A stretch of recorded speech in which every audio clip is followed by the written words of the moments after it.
here backstage at Bloodstock 2012 exclusively for Last.fm with Nick from Paradise Lost. Hello. Hello. Thank you very much for joining us. Got some Last.fm statistics because you're quite a favourite. Your track Crucify has had 47,000 scrubbles, and your album Symbol of Life 1.7 million scrubbles. You've done pretty well. Decent, yeah. How do you feel about that many people listening to your music? Oh, it's fantastic. You've been going since 1988. That's a jolly long time. Most bands wouldn't even dream of going that long. Your fans must be very dedicated and very loyal.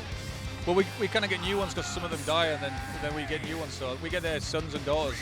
So, but we happen to, we carry on for some reason. No, it's fantastic. I mean, we carried on for so long. We did it as fans of music. We're still fans of music, but and then we were lucky enough to be, turn into a living, and yeah, it's great. I mean, we can't really do anything else.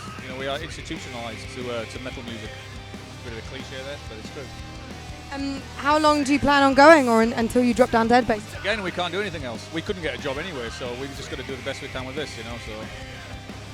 I think it's pretty amazing, especially considering sort of the music market of the moment, that you have such longevity. And I mean, who else sort of, would you compare your career to, just on scale and length? I mean, bands like Napalm Death, for example, they've been around, we've been around a similar length of time, even longer than we have, and they're still doing it and they're still enjoying it. And I mean, I think Napalm's a really good example because we're good friends with them. And it's, we talk about the old days, and I saw them the other day, that's why I said that, but it's probably the best example I give. There's other bands as well, but a lot of the time they just become like weekend warriors, as we call it. But yeah, Napalm's a good example, I think. Why do you think, because I mean, something that I've really picked up being here at Bloodstock is there's such a strong community within metal music. It seems so key, the identity and the feel and just the camaraderie of it all. Why do you think that is so important to the music? Because it's kind of like not everybody's into it, It's kind of like a certain section of people that like it and they're like-minded and they like the same thing. I mean, when I was into underground death metal, there was only about 4 people in each town in the world liked it, and we were very much it was our thing.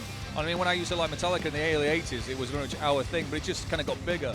But it's still very much our thing. It's not like it's gone, even though they play in arenas, it's still very much your parents probably still hate it, even though we are parents now, but yeah, so yeah, it's still, there's always a certain amount of people who like it, not everybody, I think. That's it. Do your kids rebel against you and not like metal, like hip-hop or pop or something instead? Well, it's not that they don't like it, they don't care. So maybe that's even worse. I mean, they actually have no interest, they don't even care. My daughters came to see me in Manchester a few weeks ago. My youngest daughter fell asleep.